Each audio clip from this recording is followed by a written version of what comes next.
आप देख रहे हैं झारखंड के 25 बड़ी खबरों को सिर्फ 10 मिनट में। और अगर अभी तक आपने इस चैनल को सब्सक्राइब नहीं किया है तो चैनल को सब्सक्राइब कर दें। राशन कार्ड धारकों के लिए बड़ी खबर है। अब ई-केवाईसी और जाति प्रमाण पत्र होगी जरूरी। राशन कार्ड से जुड़े लाभुकों को अब ई-केवाईसी और जाति प्रमाण पत्र से जुड़े जरूरी नियमों का पालन करना होगा। प्रशासन की ओर से दस्तावेजों को अपडेट कराने पर जोर दिया जा रहा है ताकि पात्र लाभुकों को राशन योजना का लाभ मिलता रहे और अपात्र लोगों की पहचान हो सके। अबुआ आवास योजना के लाभुकों के लिए बड़ी खुशखबरी। झारखंड सरकार ने अबुआ आवास योजना के तहत राशि जारी कर दिया है। इस राशि से लंबित दूसरी और तीसरी किस्त का भुगतान तेज होने की उम्मीद है। इससे हजारों लाभुकों को राहत मिलेगी और अधूरे पड़े पक्के मकानों का निर्माण जल्द पूरा हो सकेगा। प्रधानमंत्री आवास योजना के लाभुकों के लिए बड़ी खुशखबरी। झारखंड को प्रधानमंत्री आवास योजना ग्रामीण के लिए 1645 करोड़ रुपये की राशि मिली है। इससे राज्य के 91,853 लाभुकों को लंबित किस्त का भुगतान किया जाएगा। नई SNA स्पर्श सिस्टम के लागू होने के बाद भुगतान प्रक्रिया तेज और पारदर्शी होगी। मध्याह्न भोजन योजना में बड़ा बदलाव। अब स्कूलों को नहीं मिलेगा कुकिंग कॉस्ट का सीधे पैसा। झारखंड में अब स्कूलों को सीधे कुकिंग कॉस्ट की राशि नहीं मिलेगी। नई व्यवस्था के तहत राशि पहले सरस्वती वाहिनी संचालन समिति के बैंक खाते में भेजी जाएगी और फिर दुकानदारों को भुगतान किया जाएगा। सरकार का दावा है कि इससे भुगतान प्रक्रिया में पारदर्शिता आएगी।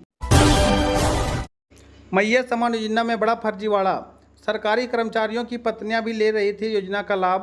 दुमका में जांच के दौरान सामने आया कि रेलवे कर्मचारी और सरकारी शिक्षकों की पत्नियां समेत कई अपात्र लोग मैया सम्मान योजना का लाभ ले रहे थे। प्रशासन ने ऐसे लाभुकों को योजना से बाहर कर अब तक मिली राशि वापस करने का नोटिस जारी किया है। जांच आगे भी जारी रहेगी। रांची चिड़ियाघर में पहली बार कमाल। कृत्रिम उष्मायन से नाग के 5 नन्हे बच्चे हुए पैदा। भगवान बिरसा जैविक उद्यान में कृत्रिम उष्मायन से नाग के 5 स्वस्थ बच्चे पैदा हुए हैं।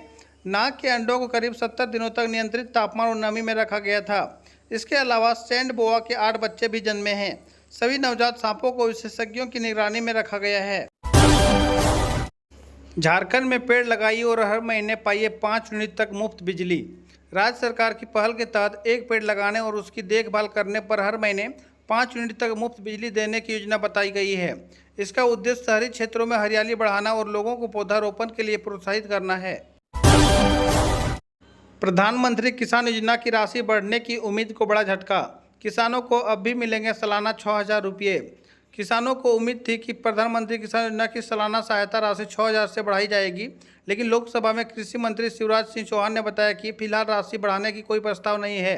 योजना के तहत किसानों को अब भी सालाना 6,000 यानी 2,000 की 3 किस्तें मिलती ही रहेगी। JPSC घोटाले में CID का बड़ा एक्शन। 2 और आरोपी गिरफ्तार। अब तक 10 लोग पकड़े जा चुके हैं। CID ने JPSC मेधा घोटाले में 2 और आरोपियों को गिरफ्तार किया है, जिनमें एक JPSC कर्मचारी और एक एजेंसी का सहयोगी शामिल है। पूर्व मुख्यमंत्री रघुवर दास ने इस मामले में कांग्रेस और राहुल गांधी की चुप्पी पर सवाल उठाते हुए CBI जांच की मांग की है। सड़क नहीं थी तो 108 एम्बुलेंस के चालक ने गर्भवती महिला को खाट पर उठाकर आधा किलोमीटर तक पहुंचाया। सड़क नहीं होने के कारण एम्बुलेंस गर्भवती महिला के घर तक नहीं पहुंच सकी। इसके बाद चालक ने महिला को खाट पर उठाकर करीब आधा किलोमीटर तक पहुंचाया और अस्पताल ले गया। अस्पताल में महिला का सुरक्षित प्रसव हुआ। देवघर में पुलिस बनकर डकैती करने वाले गिरोह का भंडाफोड़। जसीडीह पुलिस ने पुलिस की वर्दी पहनकर घरों में डकैती करने वाले गिरोह का भंडाफोड़ किया है। कार्रवाई में गिरोह के सरगना समेत 10 आरोपियों को गिरफ्तार किया गया है, जिनमें एक उप मुखिया भी शामिल है।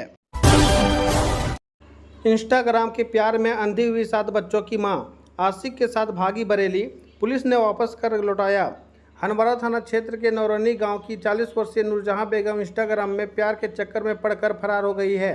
महिला अपने 7 बच्चों और पति को छोड़कर भागकर उत्तर प्रदेश के बरेली अपने आशिक के साथ भाग गई थी, जिसको हनवारा थाना की पुलिस के द्वारा बरेली पुलिस की मदद से बरामद कर लिया गया है।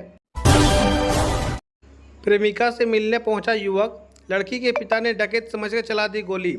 बिरनी में आधी रात प्रेमिका से मिलने पहुंचे युवक को लड़की के पिता ने डकैत समझकर गोली मार दी, जिससे वह घायल हो गया। पुलिस ने लड़की के पिता और भाई को हिरासत में लेकर मामले की जांच शुरू कर दी है। दोनों पक्षों के दावे अलग अलग बताए जा रहे हैं। जामताड़ा के किसानों को 90% सब्सिडी पर मिल रहा सोलर पंप। अब सिंचाई का खर्च होगा काफ़ी कम। किसानों को सिंचाई के लिए 90% सब्सिडी पर सोलर पंप दिए जा रहे हैं। कुंडित प्रखंड में 14 किसानों को सोलर पंप वितरित किए गए। इससे किसानों को सिंचाई लागत कम होगी और बिजली पर निर्भरता भी घटेगी।